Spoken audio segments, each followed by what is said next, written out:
Spirulina acidity को कम करता है, जवान रखता है, युवा रखता है। स्पाइरुलिना में हम अगर बात करें तो इसमें जो पोषक तत्व हैं वो दिल को स्वस्थ रखते हैं।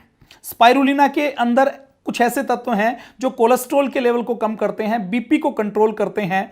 इसके अंदर जो तत्व हैं उससे जो हमारे हार्ट के अंदर जो ब्लड का सर्कुलेशन है वो अच्छा होता है, जिससे हार्ट अटैक के खतरे कम होते हैं। प्रेगनेंसी में स्पाइरुलिना जब भी लें तो एक बार डॉक्टर से सलाह जरूर कर लें। प्रेगनेंसी में आयरन बहुत कम होता है, कैल्शियम कम होता है, तो स्पाइरुलिना में आयरन की मात्रा पालक से मैंने जैसे बताया 5000% ज़्यादा होती है। तो प्रेगनेंसी में एनीमिया को दूर करने के लिए बड़ा उपयोगी है। बुजुर्गों में रक्त की कमी होती है, एचबी की कमी होती है, आयरन की कमी होती है, तो उसके लिए भी यह स्पाइरुलिना विशेष रूप से उपयोगी है।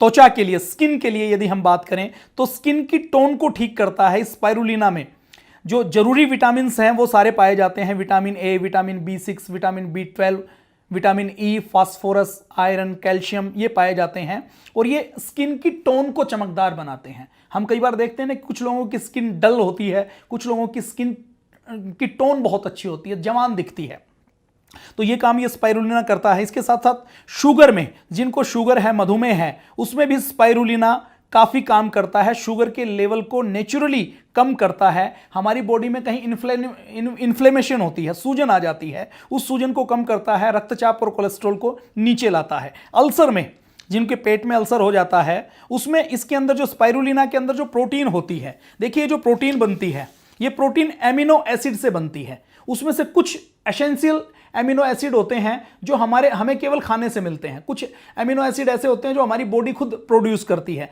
तो इस स्पाइरुलिना के अंदर जो प्रोटीन के अंदर जो एमिनो एसिड हैं वो 9 प्रकार के एमिनो एसिड पाए जाते हैं और वो सब हाई क्वालिटी एमिनो एसिड हैं। हाई क्वालिटी का प्रोटीन इसमें स्पाइरुलिना में पाया जाता है।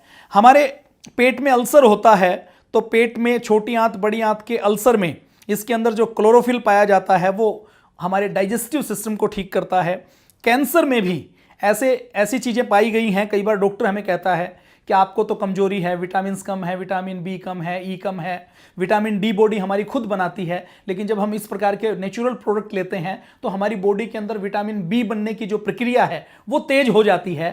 विटामिन डी के लिए हमें 40 मिनट तक 40% हमारा हिस्सा खुला हो और 1 साल में 40 दिन यदि हम धूप में रहते हैं। विटामिन डी का फार्मूला क्या है? 40% शरीर खुला, 40 दिन तक 40 मिनट प्रतिदिन। अगर हम धूप में रहते हैं तो विटामिन डी हमारा कम नहीं हो सकता। तो कई बार जब हम जाते हैं तो आज भारत में विटामिन डी कम होना, विटामिन बी कम होना, B12 कम होना, ये बड़ी समस्याएं हैं। तो डॉक्टर क्या कहता है कि आपको विटामिन बी लेना है, कुछ दूसरी चीजें लेनी है तो आप मछली का तेल लें, आप अंडा खाइए, आपको मीट खाना पड़ेगा, आपको मांस खाना पड़ेगा। भारत में राजस्थान से लेकर मध्य प्रदेश से लेकर बड़ी संख्या एक ऐसे लोगों की है जिन्होंने जिंदगी में कभी अंडा या मीट देखा नहीं है। तो ये स्पाइरुलिना उन सात्विक लोगों के लिए भी बहुत अच्छा है। और जब ये शरीर में थकान होती है, शरीर में जी मिचलाता है, चक्कर आते हैं, और माताओं बहनों को तो ये बहुत ज़्यादा होती है, तो डॉक्टर के पास जाते हैं, डॉक्टर मीट मांस खाने के लिए कहता है। और कई बार जो हेल्थ कैप्सूल बाजार में आए हुए हैं, बड़े बड़े फिल्म स्टार, अलग अलग खान टाइप के से फिल्म स्टार, जो बड़े बड़े फिल्म स्टार माने जाते हैं, वो उसकी ऐड करते हैं। उसमें कैप्सूल के बाहर के कवर से लेकर अंदर तक वो सारा मांसाहार का बना होता है, जिससे हमारा धर्म भ्रष्ट होता है। तो हमें वो री से लेकर जो तमाम नामों के अलग अलग आते हैं उनका प्रयोग करने की कतई आवश्यकता नहीं है। ये स्पाइरुलिना ऐसा वनस्पति का प्रोडक्ट है जिसको हम प्रयोग करके अपने शारीरिक कमजोरियों से मुक्ति पा सकते हैं।